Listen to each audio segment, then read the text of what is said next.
The massive council chamber on Nexus Prime gleamed under artificial lights that mimicked a dozen different suns.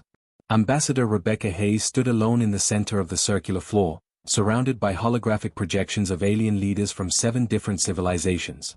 Above her, the three-eyed face of Emperor Draken filled the largest display, his scaled features twisted into what his species probably thought was a commanding expression. Rebecca kept her face calm, but inside, her heart was racing. Not from fear. From anticipation. Human, Draken's voice boomed through the translation system. Your people have been found unworthy of independence. You will surrender control of your outer colonies within 10 standard cycles. You will submit to our protection and guidance. Or you will face the full military might of the Galactic Coalition. He paused, clearly expecting terror or panic. This is not a request. This is your only choice. Around the chamber, representatives from 40 different species watched in silence. Most of them looked at Rebecca with something like pity. They had seen this happen before. Young species, too proud to understand how the galaxy really worked, would argue for a few minutes before accepting reality. It was always the same pattern. Rebecca looked up at the Emperor and smiled. It was not a friendly smile. We need 72 hours to prepare our official response, she said, her voice steady and clear. Draken's eyes narrowed. There is nothing to prepare. You surrender now, or your colonies burn. Choose. 72 hours, Rebecca repeated. Her smile grew wider. We want to make absolutely sure our response is appropriate for the situation. She turned and walked toward the exit. Behind her, she could hear confused murmuring in a dozen different languages. Nobody walked away from an ultimatum like that. Nobody except humans, apparently.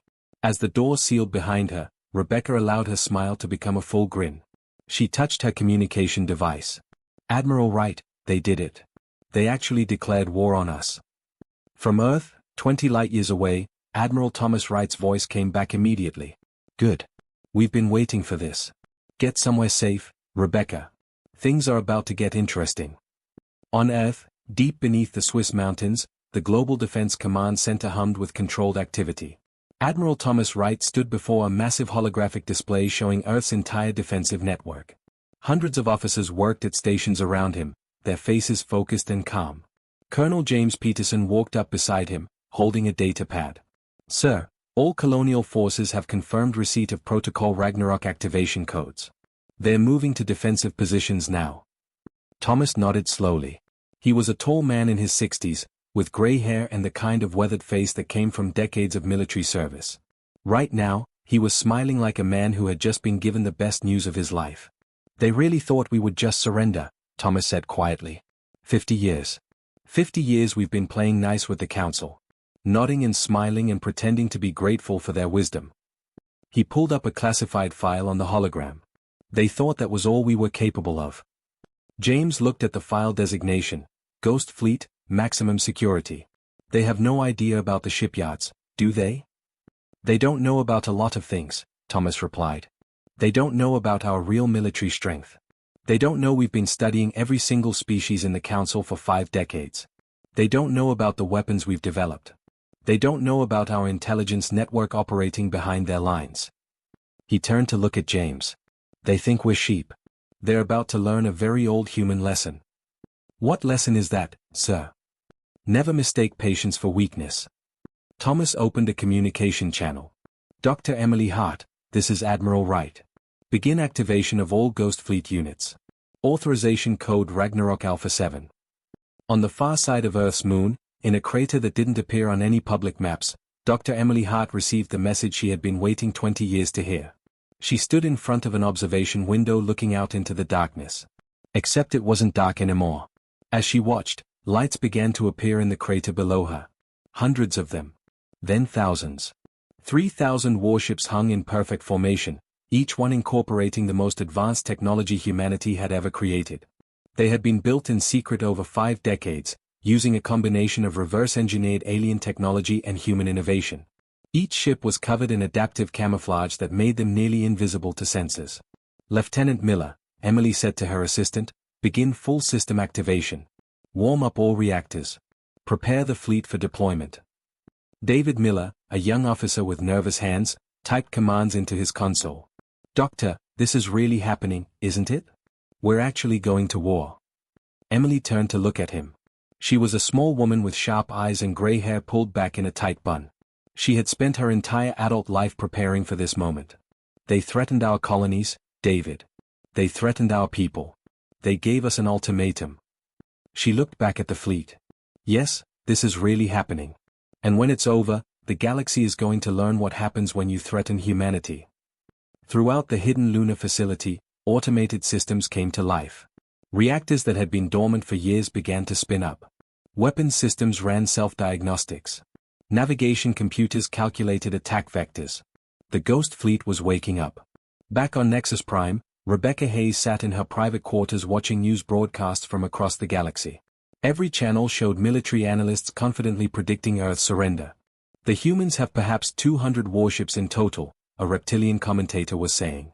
The Tharian Empire alone is dispatching 3,000 ships to their colony at New Horizon. This war will be over in days, possibly hours. Rebecca's communication device chimed. It was Thomas Wright. Ambassador, we're ready. All systems are active. Our people behind enemy lines are in position. We have targeting solutions for every major military installation in coalition space. He paused. Once you send the response message, there's no going back. There was never any going back, Thomas. They chose this. Now they get to live with the consequences. Rebecca stood and walked to her communication console. Send the message on all frequencies.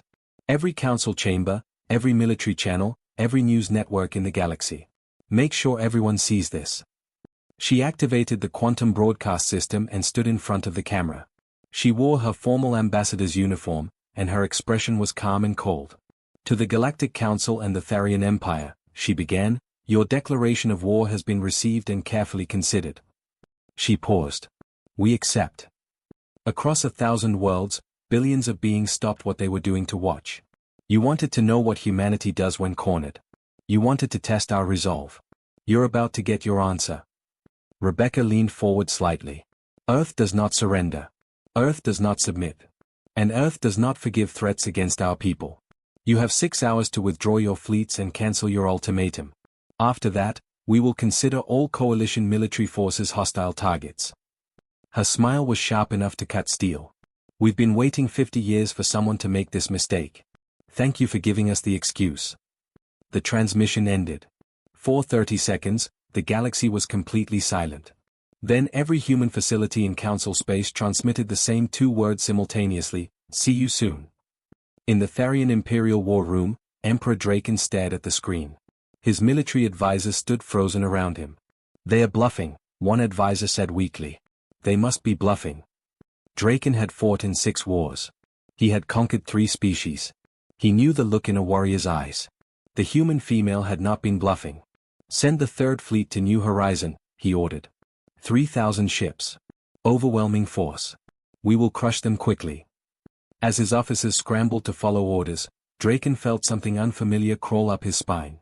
For the first time in 40 years of military service, the Emperor of the Tharian Empire felt doubt. On Earth, Admiral Thomas Wright watched the plot display showing the Tharian fleet beginning to move toward New Horizon colony. Estimated time to arrival, he asked. 18 hours, sir. Thomas smiled. Perfect. That gives Colonel Wells plenty of time to prepare the welcome party. Deploy Ghost Fleet assets Alpha through Gamma to the asteroid belt around New Horizon. And activate the mine fields. Yes, sir. James moved beside him. They're going to call us monsters after this.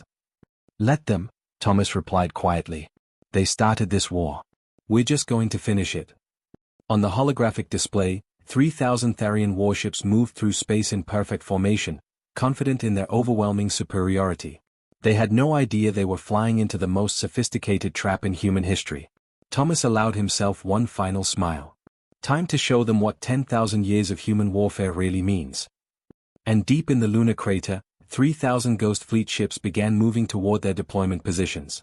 The galaxy had declared war on humanity. Humanity was about to teach the galaxy why that was a mistake. The Tharian Third Fleet emerged from faster-than-light travel at the edge of the New Horizon system with the confidence of a predator approaching wounded prey.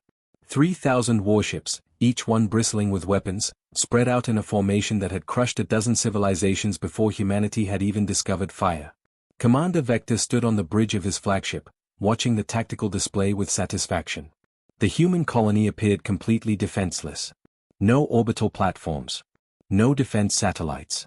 Just a handful of small transport ships fleeing toward the inner system. Scan the area, Vector ordered. Locate all human military assets. His sensor officer worked for several minutes, then looked up with confusion. Commander, I'm detecting minimal military presence. Perhaps 50 small patrol craft near the colony itself. No capital ships. No fleet formations.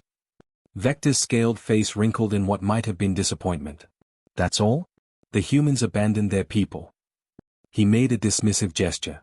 Begin the attack. Target the colony's infrastructure first. Force their surrender quickly.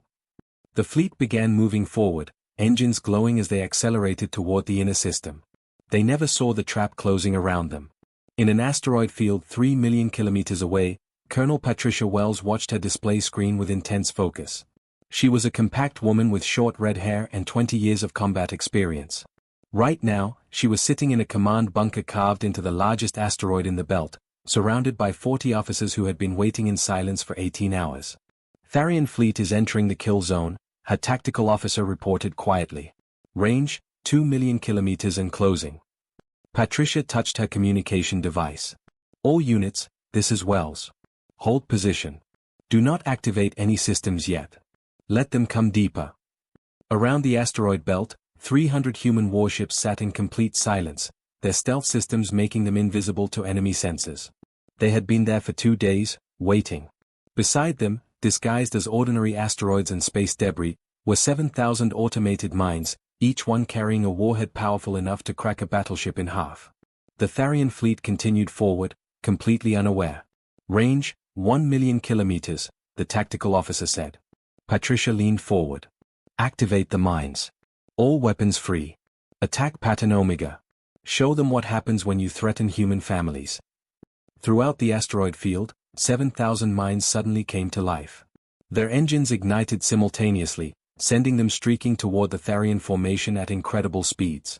The mines had been disguised as ordinary rocks, so the Tharians had no warning until it was far too late. The first wave of mines struck the Tharian fleet like a hammer. Explosions blossomed throughout their formation as ships that had survived 100 battles simply vanished in balls of fire. Shields that were designed to stop energy weapons proved useless against simple kinetic impacts traveling at relativistic speeds. In the first 30 seconds, 400 Tharian ships were destroyed. Commander Vector grabbed his command chair as his flagship shook from nearby explosions. What's happening? Where did those weapons come from? Unknown, Commander. They appeared to be asteroids until they activated. We're detecting thousands of them throughout the belt. Evasive maneuvers. Return fire. But there was nothing to return fire at.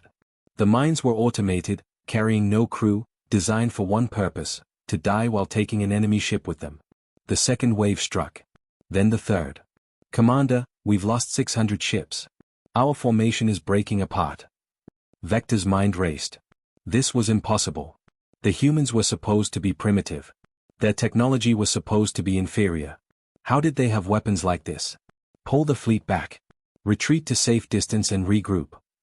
The Tharian ships began turning, trying to flee back to open space. That's when the Ghost Fleet attacked.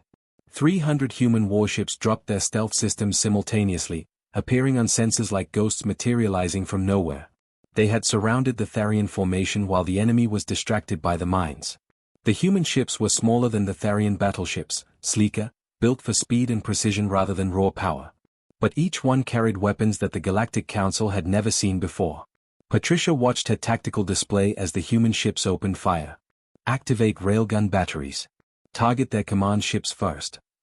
The railguns were old technology by galactic standards. Most species had abandoned kinetic weapons centuries ago in favor of energy weapons. But the humans had perfected them. Each railgun could fire a slug of metal at a significant fraction of light speed. And the Tharian shields, designed to deflect lasers and plasma, did almost nothing to stop solid projectiles moving that fast. Human ships darted through the Tharian formation like wolves attacking buffalo. They were faster, more maneuverable, and their pilots had been training for this exact scenario for years. Every human captain knew Tharian tactics, Tharian weaknesses, Tharian standard responses to attacks. Commander Vector watched in horror as his fleet fell apart around him. Ships that had never known defeat were being torn apart by vessels a fraction of their size. His tactical officer was shouting numbers that made no sense. We've lost 1,000 ships. 1,500. 2,000. How are they doing this? Vector shouted. They're supposed to be inferior. One of his junior officers turned from her console, her face pale. Commander, I've analyzed their attack patterns. They know our tactics. They know exactly where our weak points are. They know how we fight. Understanding crashed down on Vector like cold water. They've been studying us. All this time, while we thought they were harmless, they were watching us. Learning us. Another explosion rocked the flagship. The lights flickered. Commander, structural damage on decks 7 through 12. Shield generators failing. Vector looked at his tactical display. Of the 3,000 ships he had commanded 18 hours ago, fewer than 500 remained combat effective. The humans had destroyed 2/3 of his fleet in less than an hour. Send a general retreat order. All ships break contact and return to Tharian space immediately. Commander, what about the troops we already landed on the colony? Vector looked at the display showing the colony below. He had sent 10,000 soldiers down there, expecting an easy occupation. Now they were trapped on the surface with no way home. Leave them, he said quietly. We can't help them now. As the surviving Tharian ships fled, Patricia Wells watched them go. She touched her communication device. Admiral Wright, this is Wells. The Tharian Third Fleet has been neutralized. Enemy casualties, approximately 2,500 ships destroyed. Our casualties, 12 ships damaged, 0 ships destroyed. From Earth, Admiral Wright's voice came back with satisfaction. Excellent work, Colonel. Hold position and begin rescue operations for the Tharian survivors. We want prisoners for intelligence purposes. Understood, sir. What about the Tharian troops on the surface? They are surrounded and have no extraction. Offer them terms of surrender. If they accept, treat them well. If they don't, remind them they are alone on a planet with 50 million angry humans. Patricia allowed herself a small smile. Yes, sir. Across the galaxy, news of the Battle of New Horizons spread like wildfire. Every species that had dismissed humanity as primitive and weak suddenly found themselves re-evaluating everything they thought they knew. On Nexus Prime, the Galactic Council met in emergency session. Ambassador Rebecca Hayes stood before them again, but this time, none of them were looking at her with pity. What have you done? The VRYNN representative demanded, its tentacles trembling. Your colony was supposed to surrender. Instead, you destroyed an entire fleet. Rebecca met its eyes calmly. You declared war on us. Did you think we would just accept destruction without fighting back? She looked around the chamber at all the alien faces. Let me be very clear. That fleet attacked our colony, our families, our children. We defended ourselves. And we will continue to defend ourselves against anyone who threatens us. But the casualties, another representative said weakly. 2,000 ships. 50,000 Tharian lives. They shouldn't have come to our home looking for a fight, Rebecca replied coldly. We gave you 6 hours to withdraw. You chose to attack anyway. Emperor Draken's hologram appeared, his face contorted with rage. This is not over, human. I will send 5 more fleets to your space. I will crush every human colony. I will burn your home world to ash. Rebecca smiled, and every being in the chamber felt a chill. Please do, Emperor. Send your fleets. Send all of them.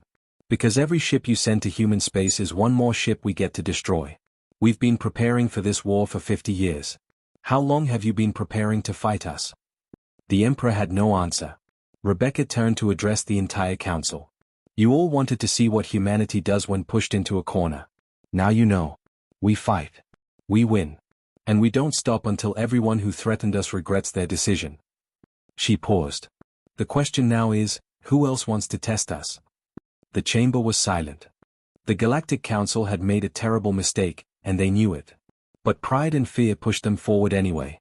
Within 3 days of the disaster at New Horizon, 5 different species pledged their fleets to destroy humanity. 15,000 warships gathered at the Meridian Junction, a strategic point at the edge of human-controlled space. The Council told themselves that overwhelming numbers would win.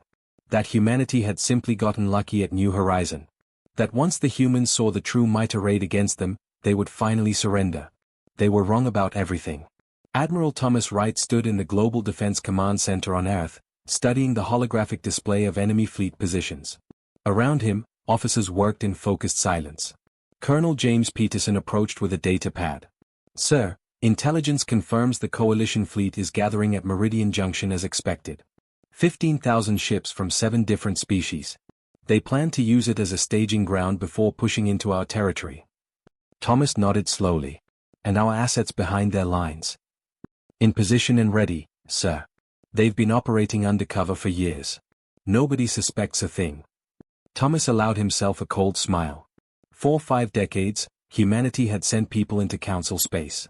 Traders, merchants, explorers, engineers, tourists. Everyone had dismissed them as harmless. Nobody had realized that many of them were intelligence operatives, carefully positioning themselves for exactly this moment.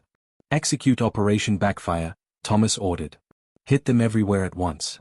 And launch the main fleet. We're not defending this time. We're attacking." Across council space, carefully placed human agents activated their orders simultaneously. In shipyards above the VRYNN homeworld, maintenance workers who had been employed there for a decade suddenly revealed themselves as saboteurs. Explosions ripped through half-completed warships, destroying months of construction in seconds. On a Tharian supply depot, a freight company that had been delivering goods for years detonated hidden explosives in the fuel storage tanks. The resulting explosion was visible from orbit and destroyed enough fuel to power a fleet for 6 months. At a military communications hub, human technicians who had been trusted employees for years uploaded a virus into the command network. Within minutes, coalition fleet coordination began falling apart as ships lost contact with each other. The attacks hit 40 different locations across council space within the same hour. Shipyards, supply depots, command centers, fuel refineries. Every target was carefully chosen to cripple the coalition's ability to sustain a long war. At Meridian Junction, Coalition Fleet Commander Zoltha received reports of the sabotage with growing horror. He was a veteran warrior from the KRYNN species, with 4 arms and a reputation for never losing a battle. "How did they do this?" he demanded. "How did the humans infiltrate so many of our facilities without being detected?" His intelligence officer looked shaken. "Commander, we're reviewing the records now. It appears many of these saboteurs have been in place for years. Some for over a decade. They worked normal jobs, built normal lives, and waited for orders." Zoltha felt something cold settle in his stomach. "They've been planning this for years. While we thought they were harmless merchants and workers, they were preparing for war." He looked at the tactical displays showing his fleet. If they were that patient, what else have they prepared? He was about to find out. The human fleet emerged from faster-than-light travel at the edge of the Meridian system. But they didn't emerge where Zoltha expected. Instead of approaching cautiously, they appeared on 3 sides of his formation simultaneously, having used multiple jump points to surround him. And there weren't 50 ships or 100. There were 2,000 warships, each one bearing Earth's blue and green emblem. "How do they have so many ships?" Zoltha's tactical officer shouted. "Intelligence said they only had a few hundred." "Intelligence was wrong," Zoltha replied grimly. "About everything." The human fleet didn't wait. They attacked immediately with a ferocity that shocked the coalition forces. Human ships moved with precision and coordination that spoke of years of training. They fought like they had been studying coalition tactics their entire lives. Because they had. Captain Margaret Foster commanded the human battleship Defiant, leading a squadron of 20 ships against a VRYNN battle group. She was a tall woman with black hair and ice-blue eyes that never blinked during combat. "Target their command ship," she ordered. "Railguns, fire on my mark." The Defiant's main gun spoke, sending tungsten projectiles streaking across space at incredible velocity. The VRYNN shields flickered and failed. The projectiles punched through the hull like paper, and the enemy command ship began tumbling out of formation, venting atmosphere. "Their shield frequency is exactly what the intelligence reports predicted," Margaret's tactical officer reported. "They haven't changed their defensive protocols in 20 years.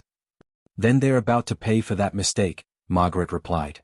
"All ships, continue attack pattern Delta. Hit them hard and don't give them time to adapt." Throughout the battle space, similar scenes played out. Human captains exploited weaknesses they had spent decades studying. They knew which species panicked under aggressive assault. They knew which ones had slower reflexes. They knew which ship types had vulnerable engine sections. But the most devastating weapon humanity used wasn't technology. It was psychology. Human ships broadcast audio across all frequencies during the battle. Not threats. Not demands. They broadcast human war music. Ancient songs from humanity's bloody history. Music that spoke of defiance and rage and the absolute refusal to surrender. For species that had evolved as prey animals, the aggressive sounds triggered deep instinctual fears. The VRYNN, whose ancestors had hidden from predators in ocean caves, found themselves fighting panic as much as the human weapons. The Kelter, herbivores who had only developed space flight after centuries of peace, broke formation and fled after losing just 30% of their forces. The coalition fleet began falling apart not from casualties alone, but from fear. Commander Zoltha tried desperately to maintain order. All ships, hold your positions. We still outnumber them 7-1. But his words meant nothing. His fleet was composed of 7 different species who didn't trust each other, who had been forced into this alliance by the Council. Under pressure, that alliance shattered. The VRYNN fleet withdrew first, claiming unacceptable casualties. The Kelter followed minutes later. 3 other species pulled back to defensive positions that were really just a polite way of running away. Within 2 hours, Zoltha's grand fleet of 15,000 ships had been reduced to 8,000 ships that were still willing to fight. And they were surrounded by humans who showed no mercy. "Commander, the humans are hailing us," his communications officer reported.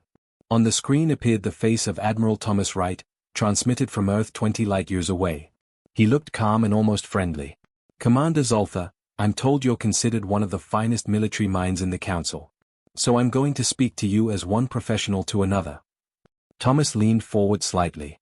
"You cannot win this battle. You know it, and I know it. Your fleet is already broken. Your allies have abandoned you. You have perhaps 3 hours before my forces destroy every remaining ship." Zoltha said nothing, waiting. "I'm offering you a choice," Thomas continued. "Surrender now, and your crews will be treated as prisoners of war under human military law. We'll provide medical care for your wounded and return your people to their homeworlds when this is over. Or continue fighting, and die to the last ship. Your choice." "Why would you offer mercy?" Zoltha asked. "We came to destroy you." "Because we're not monsters," Thomas replied quietly. "You came here following orders from leaders who made a mistake. Your soldiers don't need to die for that mistake. But make no mistake, Commander. If you continue this fight, we will destroy you. We've been preparing for this war since before you were born. This is just the beginning of what we can do." Zoltha looked at his tactical display. He had spent 40 years in military service. He knew when a battle was lost. More importantly, he knew when an enemy was giving him an honorable way out. "I accept your terms," he said quietly. "The coalition fleet surrenders." Across the Meridian system, ships began powering down their weapons. Human vessels moved in to secure the prisoners and provide medical assistance to the wounded. On Nexus Prime, the Galactic Council watched in stunned silence as reports came in. 2 major battles. 2 devastating defeats. 9,000 warships destroyed or captured. And humanity had barely suffered any losses. Ambassador Rebecca Hayes stood before them again, and this time, every eye in the chamber looked at her with something very different from pity. They looked at her with fear. "Humanity offers the Council a choice," Rebecca said calmly. "End this war now, accept our terms for peace, and we can move forward as equals. Or continue fighting, and watch as we dismantle every fleet you send against us. We don't want to conquer you. We don't want to destroy you. We just want you to leave us alone and treat us with respect." She paused, looking around the chamber. "But if you insist on war, we'll give you war. And you'll lose. Every single time." The chamber was completely silent. The Galactic Council chamber had never been so quiet.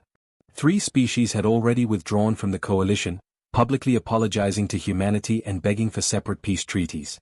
The remaining 4 species sat in tense silence as Ambassador Rebecca Hayes presented Earth's demands. "Complete autonomy for all human colonies," Rebecca stated, her voice clear and firm. "Full voting rights in the Council with veto power on matters affecting humanity. Restructuring of the Council's military command to prevent any single species from declaring war without majority approval. And reparations for the attempted invasion of our territory." The VRYNN representative's tentacles trembled with barely controlled anger. "Reparations? You destroyed our fleets. You sabotaged our facilities. And now you demand we pay you?" Rebecca's expression didn't change. "You declared war on us. You attacked our colonies. You threatened our families. The fact that you lost doesn't change who started this conflict. Yes, you will pay reparations. Consider it the cost of learning an expensive lesson. Emperor Draken's hologram flickered to life, larger than before, his 3 eyes burning with rage. Never. The Tharian Empire will never bow to human demands. We would rather die than accept these humiliating terms.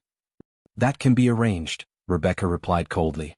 Before anyone could respond, alarms began blaring throughout the council station. Emergency lights flashed red. A panicked voice came over the communication system. Unknown fleet emerging in the Tharian home system. Repeat, unknown fleet in Tharian space. Emperor Draken's image froze. What? That's impossible. Our home system has the strongest defenses in the galaxy. On the main display screen, tactical data appeared showing 8,000 human warships surrounding the Tharian homeworld. They had appeared simultaneously from multiple jump points, completely bypassing the outer defensive perimeter. Admiral Thomas Wright's face appeared on every screen in the council chamber. He was broadcasting from the bridge of his flagship, currently in orbit above the Tharian capital.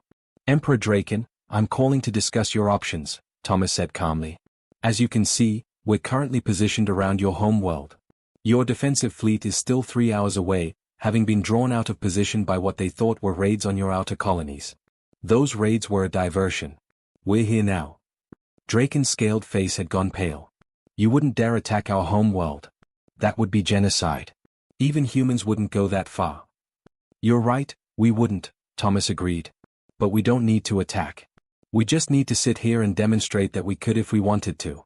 Your planetary shields are impressive, Emperor. But we've been studying them for decades. We know their weaknesses. We know exactly how to bring them down. And we know your evacuation procedures could only save maybe 10% of your population before we breach the surface. This is terrorism. Draken shouted. No, this is war, Thomas corrected. The war you started. The war you insisted on continuing even after losing twice. You said you'd rather die than accept peace? Well, here's your chance. Reject humanity's terms, and we'll show you exactly what human weapons can do to a planet. Or accept the terms, end this war, and everyone goes home alive. The council chamber erupted in chaos. Representatives shouted in a dozen languages. Some demanded that humanity be branded war criminals. Others begged Draken to accept the terms before millions died. Rebecca waited for the noise to die down, then spoke quietly. Let me be absolutely clear. We don't want to hurt civilians. We don't want to destroy cities. But we will if you force our hand. You came to our homes ready to kill our families. Now you're surprised when we do the same. She looked directly at Draken's hologram. End this, Emperor. Sign the peace treaty. Let your people live. For a long moment, Draken said nothing. His pride warred with his responsibility. Finally, his shoulders slumped slightly. I accept, he said quietly. The Tharian Empire agrees to humanity's terms. Rebecca nodded. Admiral Wright, withdraw our forces from Tharian space. The war is over. Confirmed, Ambassador. All ships returning to human territory. The council chamber slowly settled into an uneasy peace. Over the next 3 days, formal treaties were signed. The Galactic Council was restructured. Humanity took its place as a permanent member with full voting rights. Reparations were calculated and payment schedules established. But something else had changed too. Something deeper. Dr. Emily Hart visited one of the prisoner camps where coalition soldiers were being held before repatriation. She walked through the facility with Lieutenant David Miller, observing the conditions. How are they being treated? She asked the camp commander. According to standard protocols, Dr. Clean quarters, adequate food, medical care for the wounded. We're processing them as quickly as possible to send them home. Emily nodded, but something caught her eye. In one section, human medics were treating wounded VRYNN soldiers. The VRYNN were species that breathed a toxic atmosphere, requiring special equipment. Yet the humans had set up entire medical wards to accommodate them. Why are we helping them? David asked quietly. They came here to kill us. Emily watched a human doctor carefully adjusting a VRYNN soldier's breathing apparatus. Because that's what separates us from them. They saw us as inferior and wanted to conquer us. We see them as people and want to help them. That's why we won, David. Not because our weapons were better, but because we never forgot our humanity. On Earth, news of the victory spread across the planet. But there were no massive celebrations. No triumphant parades. People were relieved, yes. Grateful their families were safe. But there was also a somber understanding of what had been necessary. In London, Sophie Turner held her son Jack and watched the news showing human ships returning home. Her sister had survived the battle at New Horizon and was coming back. "Mommy, did we win?" Jack asked. Sophie thought about the question. About the thousands of enemy soldiers who had died. About the human pilots who hadn't made it home. About the galaxy that would never look at humanity the same way again. "We survived, sweetie," she said finally. "And sometimes that's the best kind of winning." Back on Nexus Prime, Rebecca prepared to address the Council one final time before returning to Earth. She stood before the assembled representatives, many of whom still looked at her with fear. "I know what you're all thinking," she said. "You're wondering what kind of species humanity really is. You're wondering if you've simply traded one threat for another. Let me tell you what we are." She paused. "We are people who will do anything to protect our families. We are people who spent 50 years patiently preparing for a war we hoped would never come. We are people who showed mercy to enemies who showed us none. We are people who would rather be feared than conquered, but who would rather be friends than feared." She looked around the chamber. "The galaxy declared war on us because you thought we were weak. You learned we're not. Now you have a choice. You can fear us and scheme against us, creating the enemy you're worried about. Or you can work with us as equals, and discover that humanity makes better allies than enemies. Choose wisely." Admiral Thomas Wright stood in the command center on Earth, watching the last of the human fleets return to their bases. Colonel James Peterson stood beside him. "It's over," James said. "This part is," Thomas replied. "But nothing is ever really over, James. We've proven we can defend ourselves. Now comes the harder part. Proving we can be trusted with that power." "Do you think we handled it right, sir? The war, I mean." Thomas was quiet for a moment. "We did what we had to do. We protected our people. We showed strength when strength was needed, and mercy when mercy was possible. Could we have done better? Maybe. But we did our best with the choices we had." He turned to James. "Now we have to live with those choices. And make sure the galaxy knows we're not conquerors. We're just people who refuse to be victims." Across the galaxy, historians were already beginning to write about the war. About how humanity had been underestimated. About how patience and preparation had defeated overwhelming numbers. About how a species that had been dismissed as primitive had reshaped the political structure of the entire council. But perhaps the most important lesson was simpler. When the galaxy had declared war on Earth, expecting easy victory, humanity had taught them an ancient truth that predators have always known. Never mistake patience for weakness. Never mistake kindness for inability. And never, ever threaten someone's family unless you're prepared for the consequences. The galaxy had learned those lessons the hard way. And they would never forget them. 6 months had passed since the war ended. The Galactic Council looked different now. The Grand Chamber had been restructured, with Earth's seat positioned among the senior members rather than in the back where junior species traditionally sat. Ambassador Rebecca Hayes attended every session, her presence a constant reminder of how badly the Council had miscalculated. But on this particular day, the chamber was filled with a different kind of tension. Not the tension of conflict, but of fear. Pure, existential fear. The holographic display at the center of the chamber showed long-range sensor data from the galactic rim. A fleet was approaching. Not thousands of ships. Millions. And they weren't from any known species. Council leader Xeranth, an ancient being from the founding species, addressed the assembly with a voice that trembled for the first time in centuries. "The Devourers have returned," he said simply. "The machine intelligence that nearly destroyed the galaxy 10,000 years ago. They're coming back." The chamber erupted in panicked voices. Rebecca listened carefully, watching the sensor data with growing concern. She had heard stories about the Devourers, ancient legends that most humans had assumed were exaggerations. Apparently, they weren't. "Why now?" the VRYNN representative asked. "They've been dormant for 10,000 years. Why return now?" Xeranth's expression was grim. "We don't know. But our projections show they'll reach Council space within 6 months. Perhaps a year if we're fortunate." He paused, and his next words dropped like stones into water. "There is something else you should know. Something we never told the younger species." Rebecca felt cold certainty settle in her stomach. "You knew they might come back." "Yes," Xeranth admitted. "That's why we formed the Council. Why we recruited new species. Why we..." He trailed off, unable to finish. Why you invited humanity to join, Rebecca finished for him, her voice hard as steel. You needed fresh soldiers. New cannon fodder for when the Devourers returned. That's why you never gave us full membership. You were saving us for this. The silence in the chamber confirmed her words.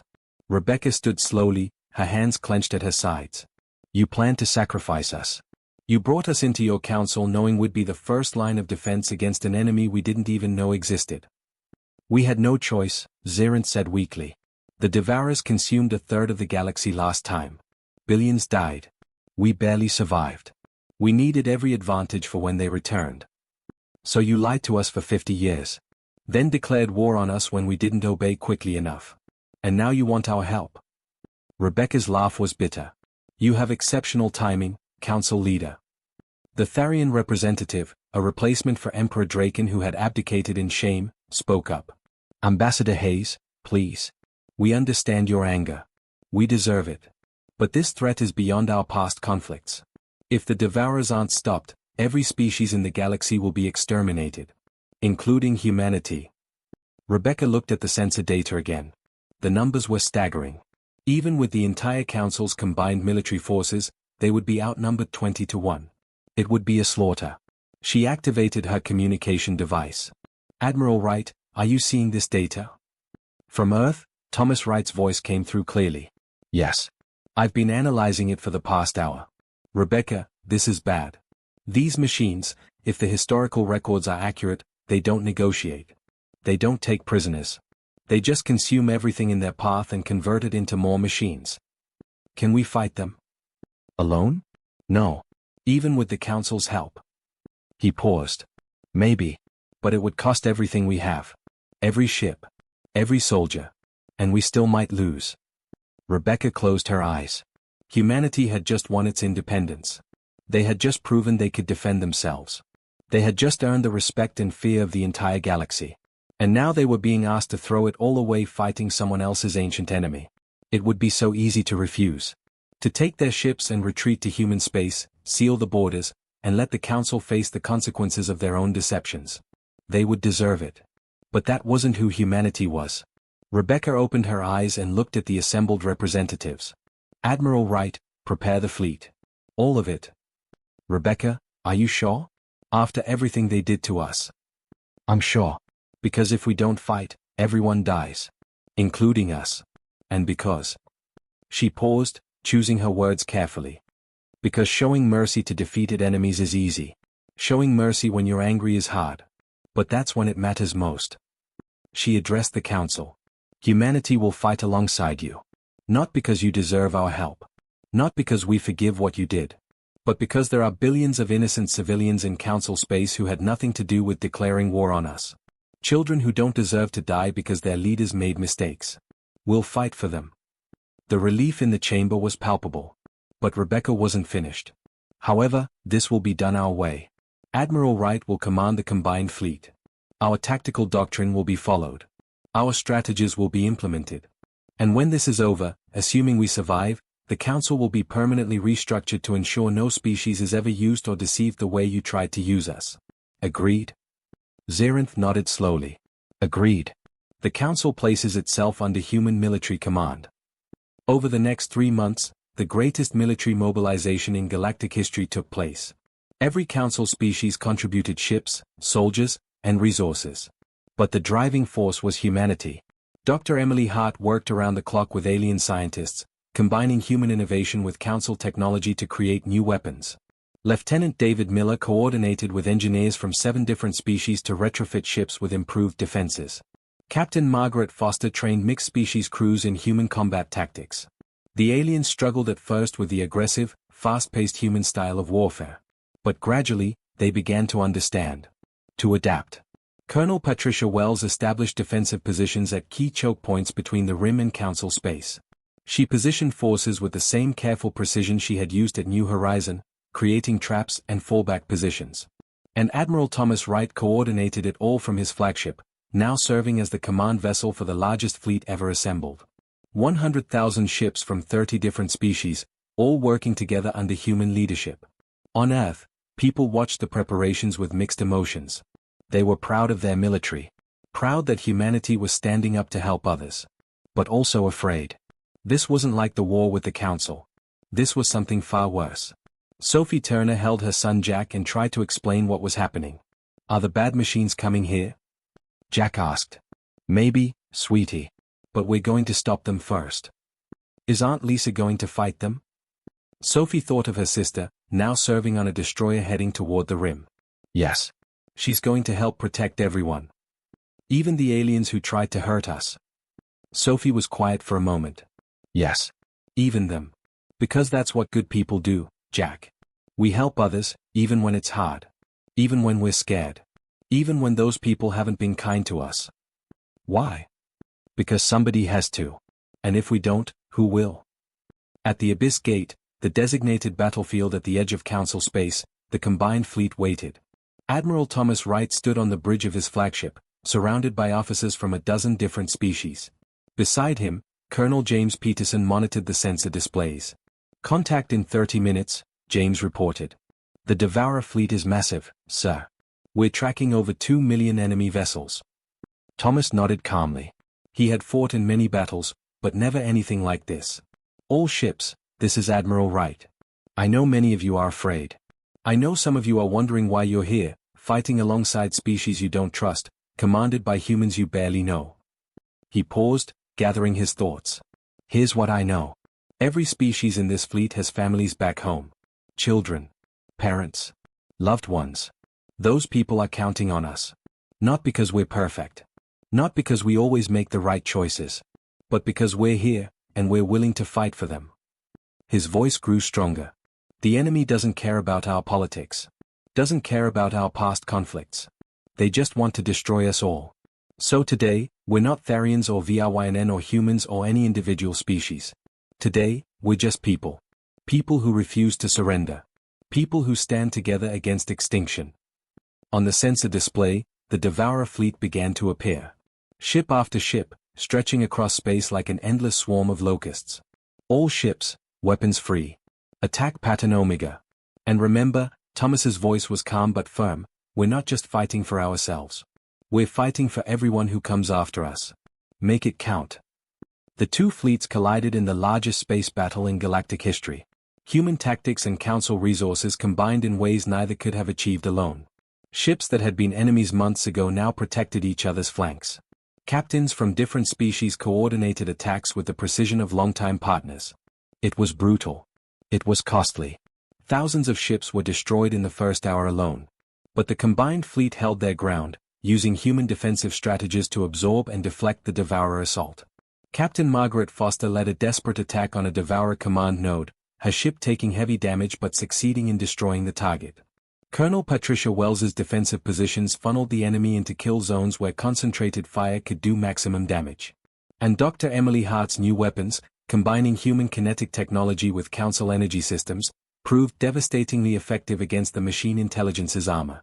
The battle raged for 6 hours. Then 8. Then 12. Ships ran out of ammunition and resorted to ramming attacks. Crews who had never worked together before coordinated with desperate efficiency. Species who had never trusted each other died protecting each other.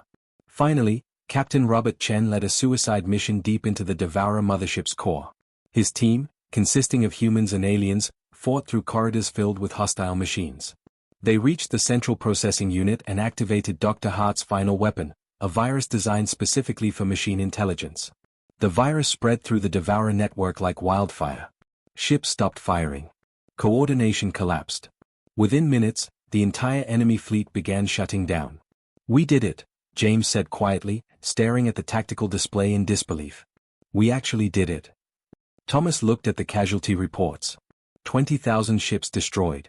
Over 500,000 lives lost. But the galaxy had survived. Yes, he said quietly. We did it.